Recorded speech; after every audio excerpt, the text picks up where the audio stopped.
우리는 새 피조물이 되었습니다. 새 피조물이 됐다는 얘기는 값없이 구원을 받은 거예요. 값없이 구원을 받은 거예요. 이 구원은요, 누구를 통해? 예수님을 통해 받는데, 이것이 바로 복음이에요. 구원은 복음이에요. 그러면 우리가 구원을 받았는데 구원을 삶으로 풀어내길 원합니다. 그럼 어떻게 구원의 은혜, 구원, 예수 그리스도, 그분과 함께하는 삶, 어떻게 하면 내가 예수 그리스도 안에서 그 구원의 비밀을 풀어내는 삶을 살까? 어떻게 할까? 오늘 말씀을 통해서 함께 풀어보도록 하겠습니다. 오늘 본문 디도서 설교를 처음 하는 것 같아요. 강해가 아니니까 전체적인 것만 잠시 얘기할게요. 디도서는 바울의 사랑하는 아들이자 동역자 디도에게, 그가 크레타 섬에서 목회를 하고 있었습니다. 목회하고 있었는데 그에게 목회 서신으로, 영적인 권면으로 편지를 쓴 거예요. 디도서 1장 4절 말씀 읽어보도록 하겠습니다. 같은 믿음을 따라 진실한 아들이 된 디도에게 이 편지를 씁니다. 디도를 아들이라고 표현합니다. 아들. 그럼 왜 이렇게 영적인 편지를 쓰고 이렇게 목회 서신을 썼냐? 당시 크레타 섬에는 이단들이 많았습니다. 거짓 교사들이 많았고, 도덕적 부패로 인해서 믿는 것과 행하는 것이 달랐습니다. 예수를 알지만 예수가 아닌 다른 것을 겸하여 섬기고, 입만 살아서 움직였습니다. 삶은 엉망이었어요. 어떤 이야기들이 있었냐면, 믿기만 하면 되지, 어떻게 살든 무슨 상관이야. 예수 믿고 나서 이전의 삶을 그대로 가지고 있었습니다. 아까 찬송에 고백했듯이 나의 욕망과 나의 정욕, 십자가에 못 박아야 되는데 그런 삶을 살지 못하고 내 마음대로 사는 그런 삶을 살았습니다. 은혜를 받았으니 마음대로 살아도 된다. 이건 자유가 아닌 방종이에요. 예를 들어 볼게요. 운전하는데 목적지를 향해서 내가 내비게이션을 찍고 내가 아는 길을 가는 거는 내 자유예요.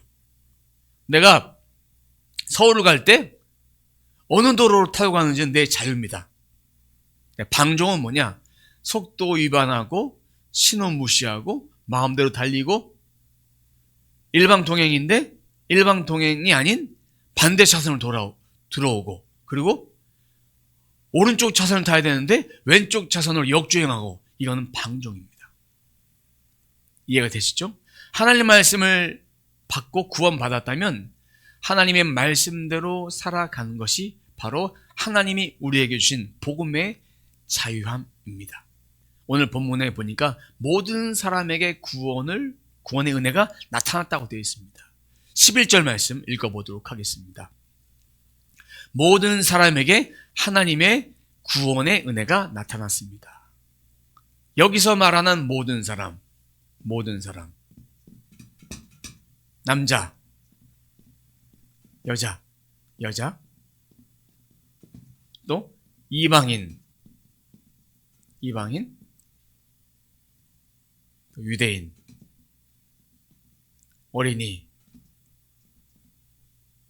할 것 없이 모든 사람들에게, 계층, 성별, 민족, 모든 사람에게 구원의 길은 열려있다고 보는 거예요. 모든 사람이 구원을 받을 대상이다. 하나님의 은혜가 통로를 다 열어놓으셨다. 그런 의미로 해석을 합니다. 왜 바울이 목회서신을 쓰면서 이런 이야기를 했을까? 당시의 유대인들 사상 속에는 여자, 아이, 종, 그 대상들은 구원받을 대상이 아니다. 당시에 있는 유대인들의 생각을 뒤집어 엎기 위해서 모두가 구원의 대상이고 예수 믿으면 그리스도 안에서 모두가 구원을 얻게 된 것이다. 구원을 얻게 되는 것이다. 구원의 은혜가 나타났다고 되어 있습니다. 구원의 은혜가 나타났다. 나타났다. 나타나다. 이건 어떤 뜻일까요? 스스로 보이신 거예요.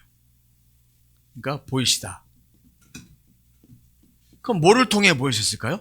예수님이 이 땅에 인간의 힘으로 인간의 몸을 입고 오신 것은 뭐라고 표현합니까? 성육신. 성육신이죠. 그리고 우리의 죄를 대속하기 위해서 십자가에 달리셨어요. 그죠? 그리고 십자가 달리신 다음에 끝난 것이 아니라 부활하시고 또 뭐 하셨습니까? 승천하셨다. 그리고 이제 또 다시 보이실 일이 뭡니까? 이제 앞으로 재림까지 그 다시 보이심이에요. 그리고 이런 사실들, 성육신하시고 십자가, 부활, 여기까지는 역사적으로 이미 성경에 기록이 되어 있고 역사적 사건으로, 실제 사건으로 성경이 예수님을 나타내기 위해서 계보를 보여주신 것. 그것이 바로 실제하신, 보이신 완료 시제로 써서 그렇게 성경은 설명을 하고 있습니다. 12절 말씀 보겠습니다. 그 은혜는 우리를 교육하여 경건하지 않음과 속된 정욕을 버리고 지금 이 세상에서 신중하고 의롭고 경건하게 살게 합니다. 교육하다. 신앙생활 안에 교육이 참 중요합니다. 근데 개역개정 성경에서는 양육이라고 합니다. 양육이란 단어를 씁니다. 개역개정에 양육이라는 단어를 씁니다. 그럼 양육한 것이 무엇일까? 어떤 의미냐면 지식만 가리키는 것이 아닙니다. 지식만 가리키는 것이 아니라 그 사람의 인격, 사람 됨됨이, 또 어떻게 하면 성품에 대해서 부모가 자녀를 양육하듯이 처음부터 끝까지 계속해서 현재 분사를 썼어요. 그 의미가 뭐냐면 연속성, 진행성. 그러니까 한 번 교육하고 끝나는 것이 아니라 바울이 디도에게 편지 썼지만 그 양육이 디도가 크레타 섬에 있는 성도들을 양육할 때에 그를 계속해서 가르쳐라. 구원의 길로 갈 수 있도록 계속해서 가르치고 다듬고 훈련해라. 그 과정이 바로 이 교육, 양육입니다. 지식만 전달하는 것이 아니라 삶으로 가르쳐라. 예수 믿는 사람이라면 어떻게 살 것인가? 복음 안에 어떻게 살 것인가를 가르쳐야 된다. 거짓 교사들을 통해서 마음이 빼앗긴 자들을 가르쳐서 예수 그리스도께 돌려야 된다. 그리고 삶과 믿는 것이 다른 자들에게 삶과 믿음 가운데 예수 그리스도가 주인 되심을 가르쳐라. 이런 얘기입니다. 그래서 훈련하고 다듬어라. 그럼 디도는 누구한테 배웠습니까? 바울에게 배웠어요. 영적 아비인 바울에게 배웠어요. 그럼 디도는 그것을 수많은 제자들에게, 크레타 섬에 있는 사람들에게 가르쳐야 될 사명이 있는 것입니다. 부모가 자녀에게 삶으로 보여주는 것. 그럼 기도해라가 아니라 언제 기도해야 될지, 힘들 때 기도한 것을 스스로 기도하면 자녀가 그것을 보고 자랍니다. 너 성경 읽어라. 부모는 안 읽어요. 그럼 소용이 없잖아요. 나도 읽고 부모도 읽고. 감사는 이럴 때 감사해야 돼가 아니라 순간순간마다 감사하는 모습을 보여주면 그 감사가 그 자녀들도 그렇게 삶으로 배우는 거예요. 하나님 말씀에 순종하는 것도 그게 마찬가지인 거예요. 이런 것들을 진리 안에서 양육해라. 경건하지 않음과 속된 정욕을 버리고. 경건하지 않음은 뭡니까? 여러분 잘 알듯이 우상 숭배. 경건하지 않은 것은 우상 숭배. 그럼 마음으로, 생각으로 모든 것들이 하나님께 초점을 맞춰 살아가는 거예요. 하나님께. 그럼 속된 정욕은 뭡니까? 내 욕망대로, 내 마음대로, 내 쾌락대로, 음란, 다툼, 시기, 질투, 우리의 몸이 이끄는 대로 방종하는 것이 바로 속된 정욕이다. 속된 정욕이에요. 속된 정욕. 경건하지 않은 우상숭배, 속된 정욕을 내가 버려야 된다. 예수를 믿었다면 예수님 말씀을 통해서 새로운 피조물로 살아가라고 바울은 티도에게 그렇게 전해라. 그렇게 가르쳐라. 네가 그렇게 살아가는 것을 보여주어라. 그런 말씀이에요. 그 다음, 이 세상에서 신중하고 의롭고 경건하게 살게 합니다. 이 신중하다. 신중하다는 자제하다, 절제하다예요. 말씀을 통해서 자제하고 절제하는 거예요. 의롭고. 의롭다. 무슨 뜻일까요? 정직하게. 올바르게. 또 경건. 경건은 뭡니까? 하나님을 경외. 하나님을 따르다. 신중, 의롭, 경건. 신중, 의로움, 경건의 삶을 살아가야 됩니다. 우상숭배 버려야 됩니다. 정욕을 따르는 것을 버려야 됩니다. 신중하고 의롭고 경건하게 하나님 안에서 절제가 있어야 됩니다. 하나님 안에서 정직해야 됩니다. 하나님을 경외하며 따라야 됩니다. 그러니까 이 말씀을 통해 볼 수 있는 것은 구원을 받았다고 끝나는 것이 아니라 성화를 이루어 가야 되는 거예요. 예수 믿고 나서 어떻게 성화할 수 있을까? 내 모든 것들을 버리려고 애쓰기보다 해야 될 것이 뭐냐? 예수 그리스도 안에서 말씀을 통해 절제하는 법을 배우고 정직하게 살고 하나님 경외하고 하나님을 따르는 것은 바로 하나님의 말씀, 바이블을 따라 살아가는 것. 그때 이 우상숭배, 정욕, 시기, 질투 이런 것들이 내 안에 다 소멸되는 거예요. 점점 멀어지는 거예요. 그것이 바로 새 피조물에게 주신 능력이에요. 여러분도 저도 죄를 끊을 수 있는 능력이 없어요. 예수 그리스도 안에 있으면 이렇게 절제, 정욕, 경외하는 거예요. 그럼 내가 절제하기 위해서 부단히 했어요. 근데 잘 안 돼요. 그러면 하나님 말씀을 더 가까이 하면 자연적으로 그것이 멀어지게 돼요. 하나님을 높이고 싶어요? 말씀을 더 가까이 하면 내 생각이 변화가, 내 생각의 알고리즘이 바뀐다 그랬죠?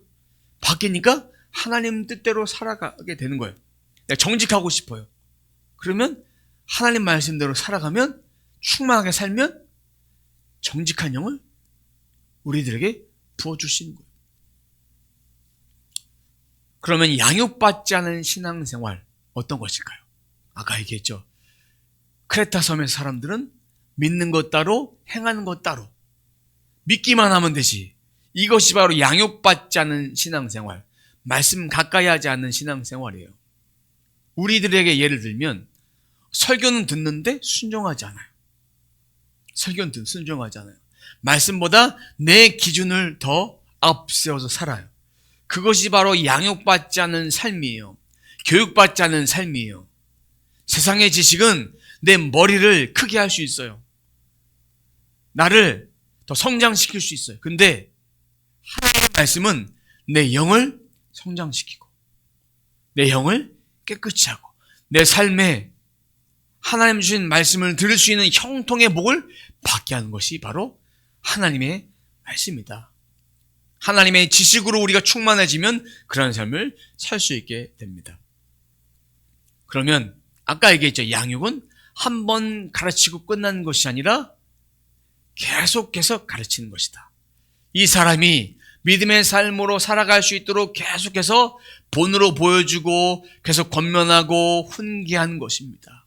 디도서 2장 12절 말씀처럼 은혜로 양육을 하는 거예요. 그래서 이 사람이 절제하고 정직하고 하나님을 경외하면서 살아가도록 구원의 삶이 영혼 몸에 이루어질 수 있도록 영적인 부모들이, 영적인 지도자들이, 영적인 리더들이 양들을 그렇게 돌보는 일을 해야 되는 거예요. 신앙이 말씀 없이 은혜만 강조하면 어떻게 되는지 아십니까? 내가 일이 잘 돼요. 은혜 가운데 됐어요. 그럼 잘 안 돼요. 그럼 어떻게 생각하느냐? 하나님 뜻이 있겠지. 잘 돼도 하나님 탓, 못 돼도 하나님 탓. 어떻게든 다 하나님의 은혜로 되어 있다. 내가 잘해도 못해도 다 은혜다. 이렇게 생각합니다. 하나님의 말씀을 통해서 주셨는데 그걸 받지 못하고 얻지 못하고 구하지 못하고 취하지 못해서 그것을 받지 못했는데 운명론적으로 안 됐구나. 이것도 은혜다. 하나님 뜻이다. 이렇게 생각해서는 안 되는 거예요. 하나님 우리들에게 좋은 것을 주셨어요. 그러면 이것을 내가 믿음으로 취하고 받아야만 내 것이 되는 거예요. 돌이 굴러오듯이 은혜는 그냥 거저 굴러오는 것이 아닙니다.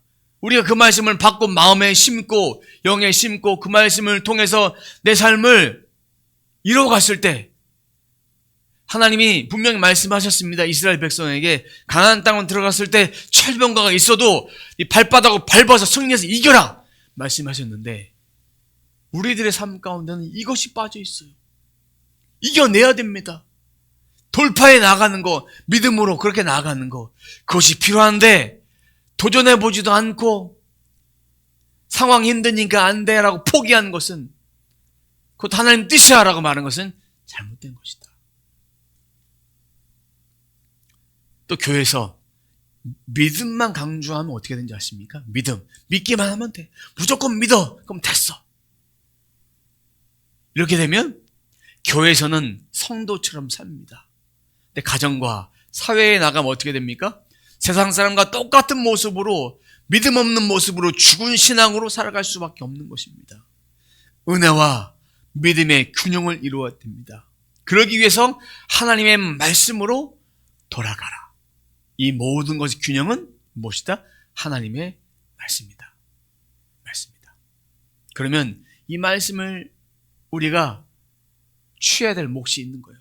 하나님께 양육받아서 말씀을 통해 양육받고 그 안에 살아가야 되는 것이에요. 우리가 잘 아는 말씀, 이사야서 53장 5절 말씀 함께 읽어보도록 하겠습니다.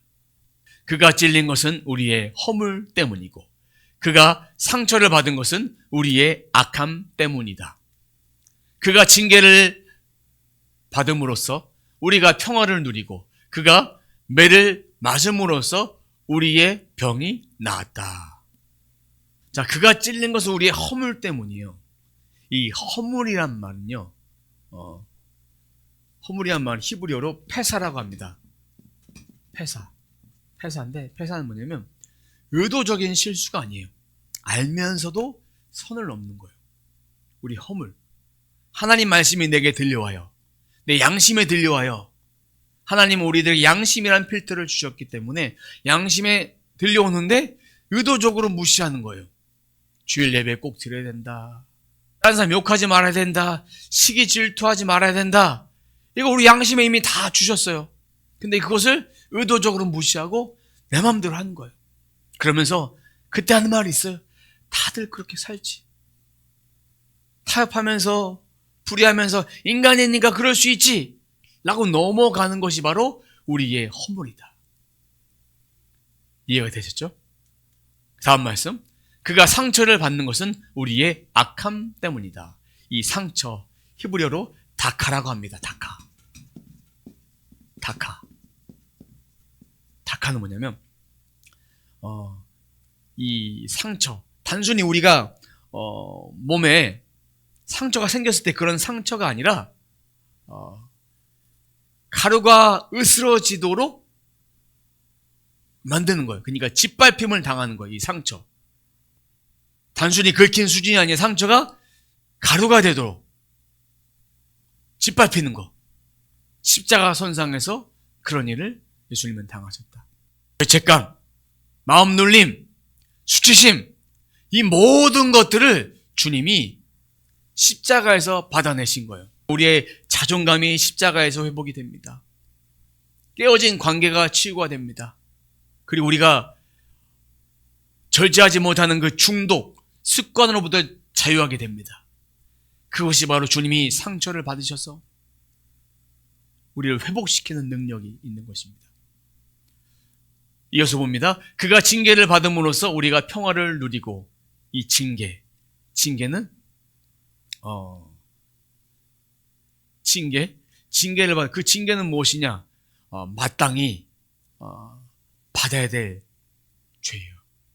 형벌이에요. 공의로운 형벌이에요. 잘못된 길로 갔을 때 자녀를 훈육하고 양육하는 거예요. 그럼 징계는 부모가 자녀를 양육하듯 그렇게 잘 못했으면 위로도 해주지만 징계를 통해서, 훈육을 통해서 깨닫도록 하는 거예요. 그럼 예수님이 죄를 졌어요? 죄를 안 졌어요. 우리의 악함 때문에 징계를 받으신 거예요. 당연히 받아야 될 것은 뭐냐면, 하나님께서 이미 예수 그리스도 이 땅에 보내셨을 때 하나님 계획을 따라서 예수님의 몸이 찢기도록 영원한 제물로 이 땅에 보내신 거예요. 그래서 이 죄를 사하기 위해서, 완전한 죄를 사하기 위해서 마땅히 받아야 될 형벌을 누가 받으셨다? 예수님이 받으신 거예요. 우리 인생에 받아야 될 고통이 있습니까? 인생에 매가 있습니까? 우리가 받아야 될 이 모든 것을 주님이 다 받으신 거예요. 그럼을 통해서 주님이 우리에게 은혜를 주신 것을 평화를 주신 거예요. 평화는 뭡니까? 흔들리지 않는 마음, 구원의 은혜, 하나님의 자녀가 되었다. 이 은혜를 주신 거예요. 샬롬의 은혜를 하나님 우리들에게 주신 거예요. 주신 거예요. 자, 그 다음에 그가 매를 맞음으로써, 이 매는 뭐냐? 여러분 매 한 맞아봤습니까? 저는 어렸을 때 하도 많이 맞아갖고, 학교에서도 맞고 뭐 많이 맞아갖고, 이 매를 맞으면 피멍이 들어요. 이 허벅지에 전에 중학교 때 맞아서 피멍이 든 적이 있어요. 때려서 피멍이 드는데 이것이 터진 거예요. 그것이 매를 맞은 거예요. 채찍질 하실 때 이 끝에 뼈 조각이나 납덩어리를 붙여서 한번 촥 때리면 이것이 살점이 탁 떨어져 나가요. 그것이 매에 맞은 거예요. 매에 맞은 거예요. 한 번 휘두를 때 살점이 떨어져 나가는 그 형벌을 주님이 받으신 거예요. 그러니까 주님이 받으신 것은 우리의 질병, 학대, 우리가 사고를 당한 거, 모든 염려, 걱정, 이것을 몸으로 다 받으신 거예요. 몸으로 다 받으신 거예요. 마지막, 우리의 병이 나았다. 우리 여호와 라파, 여호와 라파, 이 찬양 아시죠? 주님 내게 예비하시니, 이 찬양의 이 라파, 치료자. 그러면 우리의 질병이 무엇이 있습니까? 과거에 받았던 상처들이 있죠. 거절감이 있고, 또 사람들에게 받았던 가스라이팅, 우울감, 질병, 장애, 모든 것들을 십자가에 다 이루신 거예요. 다 용서하시고 치유하시고 다 회복하셨다. 이것을 주님의 십자가에서 이미 다 하신 거예요. 구약의 예언을 통해서 이미 이루어져도 말씀하셨고, 그 예언의 성취로 예수님이 십자가에서 그 일을 다 하신 거예요. 그럼 우리의 몫은 뭡니까? 하나님께서 모든 은혜를 공급하셨기 때문에 우리는 이 사실을 믿는 거예요. 믿는 거예요. 믿고 고백하고 믿음으로 취하는 거예요. 우리의 약함이 회복이 되고, 우리의 허물이 주님이 십자가에서 대신 지시고, 그로 말미암아 평화를 누림을 통해서 우리의 몸이 자유함을 얻게 된다. 치유함을 얻게 된다. 이 진리를 믿고 선포한 것은 누구의 몫이다? 내 몫인 거예요. 내 몫. 이사에서 이 말씀을 취하는 것은 내 몫인 거예요. 은혜는 무엇이든지 알아서 해주시는 것이 아니에요. 은혜는 죄에서 우리를 건져주시고 우리를 은혜로 양육하도록 우리들에게 말씀을 주시고 영적 지도자를 주시고 영적 부모를 주시고 믿음의 선배를 통해서 이렇게 우리가 양육받도록 하신 거예요. 양육을 거부하면 어떻게 됩니까? 크레타 섬의 사람처럼 디도서에 나왔던 우상 숭배하고 거짓 교사의 말을 듣고 그리고 믿기만 하면 된다. 삶과 행실이 다른 삶을 살아갈 수밖에 없습니다. 양육을 받아야 됩니다. 새 언약의 일꾼으로 우리는 살아가야 됩니다. 은혜란 것은 우리를 새로운 피조물로 살게 하는 출발선입니다. 구원의 은혜가 우리들에게 풀어지기 위해서 우리는 양육을 받아야 됩니다. 말씀을 통해서 말씀을 가까이 하면 나에게 절제할 수 있는 은혜를 주십니다. 의롭게 살 수 있는 은혜를 주십니다. 경건하게 살 수 있는 은혜를 주십니다. 이것을 꼭 기억하십시오.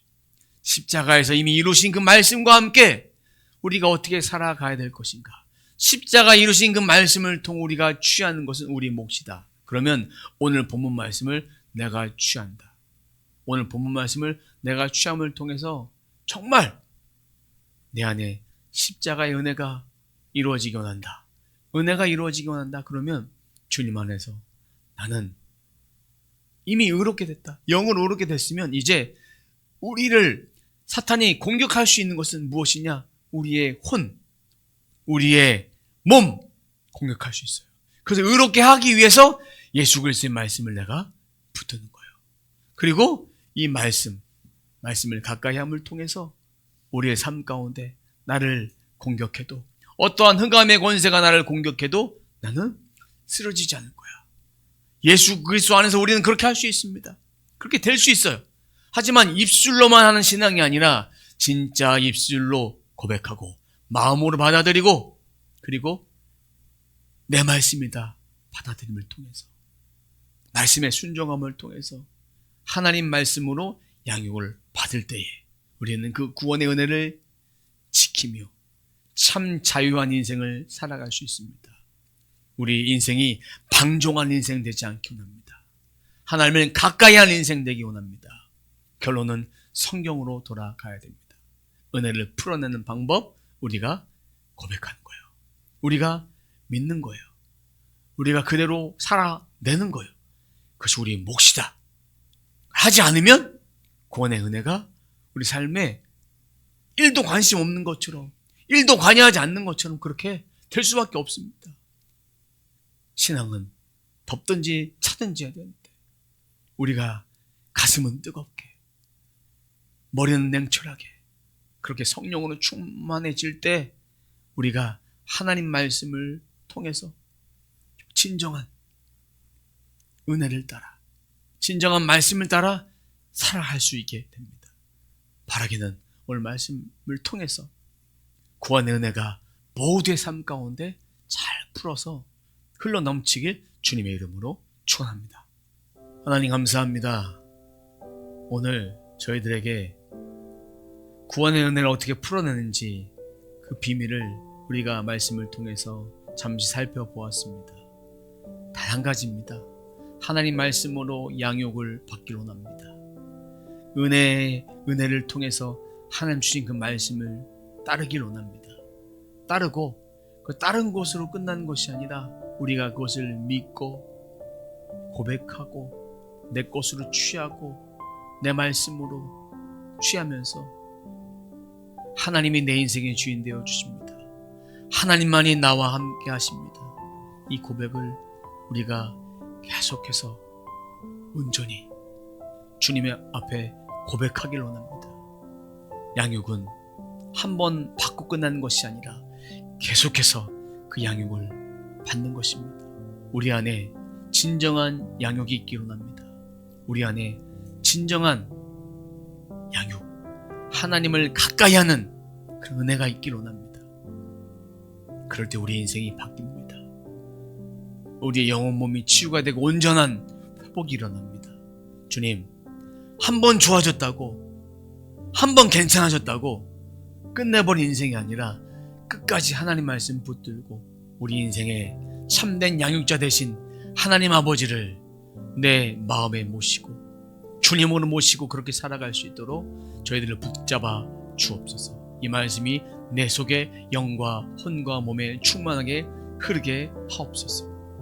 이 시간 기도합니다. 몸이 아픈 자가 있습니까? 마음이 아픈 자, 육신이 아픈 자, 주님, 예수 그리스도의 보혈로 손을 얹습니다. 예수 그리스도의 보혈이 사랑하는 아들과 사랑하는 딸에 충만하게 임하길 원합니다. 주님, 머리부터 발끝까지 충만하게 임할지어다. 예수 그리스도의 보혈로 아픔은 예수 그리스도의 보혈로 덮어질지어다. 아픔은 예수 그리스도의 보혈로 태워질지어다. 예수 그리스도의 보혈로 덮어질지어다. 성령의 불로 소멸될지어다. 파쇄될지어다. 주님 감사합니다. 영원 육에 참된 평화로 나를 위해 오신 십자가의 사건이 내가 믿습니다. 그 사건을 말미암아 주님 저는 나음을 얻었습니다. 나음을 입었습니다. 그 나음을 통해서 제 인생에 참된 변화와 참된 성숙과 성장과 성화와 모든 것들은 주의 말씀을 취하고 제가 그렇게 매일매일 걸어가겠습니다. 하나님 말씀 안에서 제가 매일매일 양육을 받겠습니다. 그것을 기억하며 살아갈 때 우리 영혼 몸에도 치유가 일어납니다. 우리 마음이 치유가 돼야 우리의 몸도 치유가 됩니다. 주님은 그 말씀을 영해 주시고 마음으로 깨닫고 또 우리의 삶을 바꾸기를 원하시는 주님이십니다.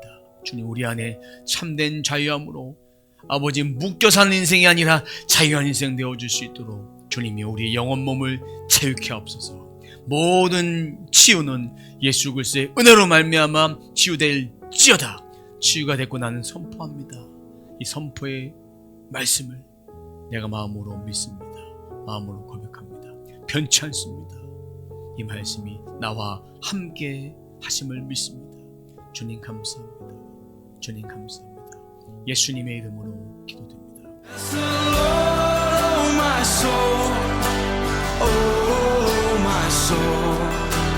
Worship His soul.